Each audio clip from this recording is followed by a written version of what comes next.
இன்னைக்கு இந்த வீடியோல என்னோட வீட்ல நான் ஒயிட் கிளாத் எல்லாம் எப்படி வாஷ் பண்றேன் அப்படிங்கறத பத்தி தான் பார்க்க போறோம். சரஸ்வதி அப்படிங்கிற சிஸ்டர் இந்த வீடியோ கேட்டிருந்தாங்க. இவங்க மட்டும் இல்ல, நிறைய பேரும் இந்த வீடியோ வேணும்னு கேட்டிருந்தாங்க. இந்த வீடியோல நான் வீட்ல யூஸ் பண்ற பனியன், ஒயிட் ஷர்ட்ஸ், அது மட்டும் இல்லாம நான் வெளிய போடுற குர்தா, டாப் இதெல்லாம் எப்படி வாஷ் பண்றேன்றது காமிச்சிருக்கேன். இப்ப நான் சொல்ற மெத்தட்ல துணி எல்லாம் ஊற வச்சு மிஷின்ல போட்டு பாருங்க. அப்படியே பளிச்சுன்னு கையில வாஷ் பண்ண மாதிரி சூப்பரா இருக்கும். சரி வாங்க, நம்ம வீடியோல என்னென்ன அப்படி சொல்லியிருக்கேன்னு பார்க்கலாம். ரொம்ப அழுக்கா இருக்கிற ஒயிட் ட்ரெஸ் எல்லாம் நான் எப்படி துவைக்கிறேன்னு காமிக்கிறேன். இன்னும் கொஞ்சம் ஒயிட் ட்ரெஸ் இருக்கு. அதெல்லாம் மிஷின்ல போடுறதுக்கு அப்படியே வச்சிருக்கேன். நான் ஹேண்ட் வாஷ் பண்றதுக்கும் சரி, அதே மாதிரி மிஷினுக்கு யூஸ் பண்றதுக்கும் சரி, ஒரே ஒரு லிக்விட் தான். சேஃப் வாஷ் தான். இந்த லிக்விடை நான் இது வந்து பாட்டிலில் ஊற்றி வச்சிருக்கேன். கூடவே நான் வாஷிங் சோடாவும் நான் எடுத்திருக்கேன். இந்த துணியை நான் ஊற வைக்கிறதுக்கு நான் பச்சை தண்ணி தான் போட போகிறேன். சில பேர் வார்ம் வாட்டரும் ஊற்றுவாங்க, அதே மாதிரி சூடான தண்ணியும் ஊற்றுவாங்க. ஹாட் வாட்டர் யூஸ் பண்ணணும்னு வச்சுக்கோங்க, சீக்கிரமே துணி இத்து போயிடும். வாஷிங் லிக்விடை அரை மூடியும், அதே மாதிரி வாஷிங் சோடா வந்து ஒரு ஸ்பூனும் நான் இந்த தண்ணியில் மிக்ஸ் பண்ணிக்கிறேன். அதுக்கப்புறமா பனியனெல்லாம் இதில் நனைச்சி நான் ஊற வைக்கிறேன். நிறைய பேர் வாஷிங் மிஷினில் டெம்பரேச்சர் அதிகமாக வச்சு ஹாட் வாட்டரில் வாஷ் பண்ணுவாங்க. எப்போவாச்சும் ஒரு முறை ஓகே, ஆனால் கண்டினியூஸாக நம்ம இந்த மாதிரி ஹாட் வாட்டரில் வாஷ் பண்ணும்போது துணியெல்லாம் அப்படியே ஜக்குன மாதிரி ஆகிடும். இது வந்து அப்படியே ஒரு அரை மணி நேரம் ஊறட்டும். அடுத்ததாக ஒயிட் ஷர்ட்டு 2 எடுத்திருக்கேன். இதில் காலரில் நிறையவே அழுக்கு இருக்குது. ஷர்ட் நனையிற அளவுக்கு தண்ணியை விட்டுட்டு இதில் அரை மூடி லிக்விடு சேர்த்து இதில் ஊற வச்சிடுறேன். ஆஃபீஸ்க்கு போட போகிற ஷர்ட்டுங்கிறதுனால இதில் வந்து நான் சோடா சேர்க்கலை. காலரில் இருக்கிற அழுக்கு போகிறதுக்காக இதே லிக்விடை நான் இந்த மூடியிலே எடுத்துக்கிறேன். லிக்விடை கொஞ்சமாக கையில் தொட்டு தொட்டு காலரில் எந்த இடத்துலலாம் அழுக்கு இருக்கோ அங்கெல்லாம் வந்து நான் தேய்ச்சி விடுறேன். லிக்விட் காலர் ஃபுல்லாக ஸ்ப்ரெட் ஆகிற மாதிரி நல்லா தேய்ச்சி விட்டுட்டு இதே தண்ணியில் நம்ம நனைச்சி விட்டுடலாம். இதே மாதிரி நான் 2 ஷர்ட்டுக்கும் தேய்ச்சி இதே தண்ணியில் நான் நனைச்சி ஒரு அரை மணி நேரத்துக்கு அப்படியே விட்டுடுறேன். ஷர்ட்டுக்கெல்லாம் வாஷிங் சோடா யூஸ் பண்ணுறதுக்கு எனக்கு விருப்பம் இல்லைங்கிறதுனால நான் தனித்தனியாக ஊற வச்சுருக்கேன். உங்களுக்கு ஓகேன்னா ரொம்ப அழுக்காக இருக்கிற பனியன், ஷர்ட்டு எல்லாத்தையுமே ஒன்றா ஊற வச்சுக்கலாம். பனியனை ஊற வச்சு இப்போ அரை மணி நேரம் ஆயிடுச்சு. இப்போ எப்படி இருக்குன்னு பார்க்கலாம். இந்த துணியெல்லாம் நான் எதுவுமே கையில் துவைக்க போகிறதில்ல. பக்கெட் தண்ணியிலேயே அப்படியே மேலும் கீழும் புரட்டி போட்டுட்டு இதை அப்படியே ஒவ்வொரு துணியாக நான் புழிஞ்சு எடுத்துக்க போகிறேன். பனியனில் இருக்கிற அழுக்கெல்லாம் ஓரளவுக்கு தண்ணியில் வந்துருச்சு. இப்போ ஷர்ட் எப்படி இருக்குன்னு பார்க்கலாம். ஷர்ட் காலரில் மட்டும் நான் வந்து ப்ரஷில் வச்சு தேய்க்கிறேன். அதிகமாகலாம் ப்ரெஷர் கொடுக்கணும்னு அவசியம் இல்லைங்க. லைட்டாக இப்படி மசாஜ் பண்ணாலே போதும். காலரில் இருக்கிற அழுக்கு எல்லாமே போயிடும். ஏன்னா இந்த இடத்துல நம்ம எக்ஸ்ட்ரா சோப்பும் நம்ம அப்ளை பண்ணியிருக்கோம். பாருங்கள், சும்மா லைட்டாக தேய்ச்சதுக்கே காலரில் இருந்த அழுக்கு எல்லாமே க்ளீனாக போயிடுச்சு. 2 ஷர்ட்டையுமே இதே மாதிரி தேய்ச்சிட்டு நான் வந்து இந்த தண்ணியிலேருந்து இந்த ஷர்ட்டை புழிஞ்சு எடுத்துக்கிறேன். எந்த இடத்துல அதிகமான அழுக்கு இருக்கோ அந்த இடத்துல மட்டும் சோப்பு இந்த மாதிரி தேய்ச்சி விட்டுட்டு ப்ரஷில் தேய்ச்சாலே போதும், க்ளீனாக அழுக்கு போயிடும். இதுக்குன்னு தனியாக கீழே உக்காந்து ப்ரஷ்ஷை போட்டு தேய்ச்சி துணி துவைக்கணுன்ற அவசியமே இல்லைங்க. இந்த தண்ணி எல்லாத்தையுமே நான் அப்படியே எடுத்து வச்சுக்கிறேன். ஏன்னா டோர் மேட்டும் இருக்குது. இதே தண்ணியில் நம்ம டோர் மேட்டை எடுத்தும் ஊற வச்சுக்கலாம்.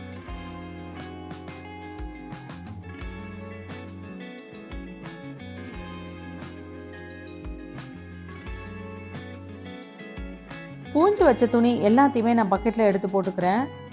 ரொம்ப அழுக்காகாத ஒயிட் துணியும் கொஞ்சம் இருக்குது. அதெல்லாமே இது கூடவே சேர்த்து நான் வாஷிங் மிஷினில் நான் போட போகிறேன்.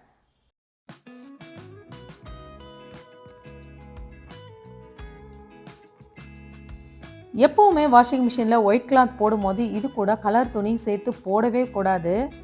டவல் எல்லாம் பாருங்கள் எந்த அளவுக்கு அழுக்காக இருக்குது. நான் போடுற துணி எல்லாமே ஒயிட் கலர் துணி தான், எதுவுமே கலர் கிடையாது. டவலில் மட்டும் கொஞ்சமாக பிளாக் கலர் இருக்குது. இது வந்து கலர் போகிறதில்ல, அதனால் இது கூடவே நான் இதை சேர்த்து போட போகிறேன்.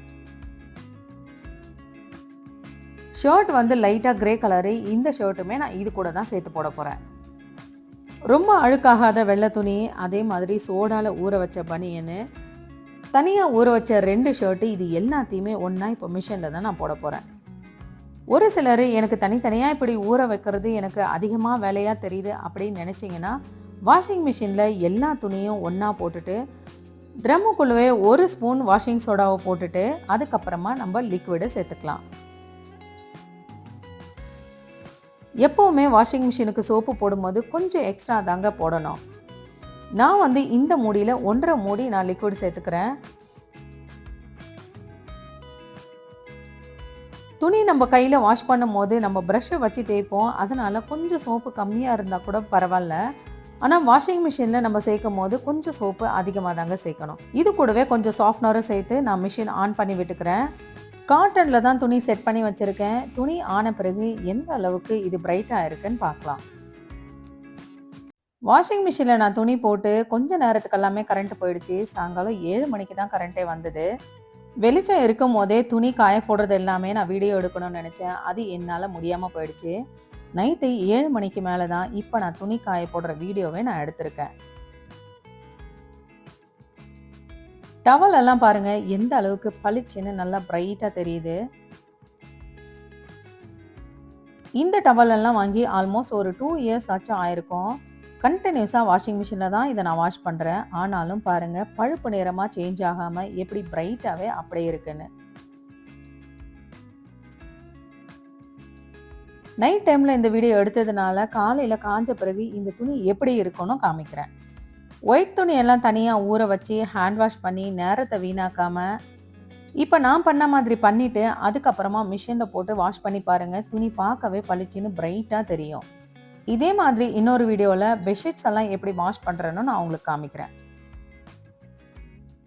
அடுத்ததா நான் வெளியே போடுற புது குர்தாஸ் அதே மாதிரி டாப்பு இதெல்லாம் எப்படி நான் வாஷ் பண்றேன்னு காமிக்கிறேன். இப்போ என்கிட்ட அழுக்கான 2 குர்தா மட்டும்தான் இருக்கு. இதை எப்படி வாஷ் பண்றேன்னு காமிக்கிறேன். கொஞ்சமா தண்ணியில நான் லிக்விட் சேர்த்துக்கிறேன். துணி நனையிற அளவுக்கு நம்ம தண்ணி சேர்த்தா போதும். இதை அதிகமா ஊற வைக்கவும் கூடாது. துணி நனைச்ச உடனே அப்படியே நம்ம வாஷ் பண்ண ஸ்டார்ட் பண்ணிடணும். புது ட்ரெஸ் எல்லாமே நம்ம சோப்புல அதிக நேரம் விட்டோன்னு வச்சுக்கோங்க, டல் ஆயிடும். அது மட்டும் இல்லாம கலரும் ஃபேட் ஆக ஸ்டார்ட் ஆயிடும். அதிகமான ப்ரஷோ அதிகமா நான் ப்ரெஷரோ கொடுக்கல. சும்மா லைட்டா தான் இந்த துணியை நான் இப்படி பண்றேன். வெளியே போடுறதுனால இதுல அந்த அளவுக்கு அழுக்கு இருக்காது. சும்மா வேர்வை ஸ்மெல் மட்டும்தான் இருக்கும். அதனால இப்படி பண்ணாலே போதும். துணி துவைச்ச பிறகு இதை 2 முறை நான் அலசிட்டேன். 3வது முறையா துணி முழுகிற அளவுக்கு கொஞ்சமா தண்ணி பிடிச்சி இதுல நான் சாஃப்ட்னரும் சேர்த்துக்கிட்டேன். கம்ஃபர்ட் போட்டிருக்கிற இந்த தண்ணியில இந்த புது குர்தா எல்லாத்தையுமே நினைச்சு நான் 1/2 மணி நேரத்துக்கு அப்படியே விட்டுடுவேன். 1/2 மணி நேரம் கழிச்சு இதை எடுத்து ரொம்ப டைட்டா பிழியாம லைட்டா அப்படியே பிழிஞ்சு இதை நான் காய போட்டுடுவேன். கம்ஃபர்ட்ல 1/2 மணி நேரம் அப்படியே ஊறுச்சின்னு வச்சுக்கோங்க. ஸ்மெல் எல்லாமே துணியில அப்சர்வ் ஆயிடும்.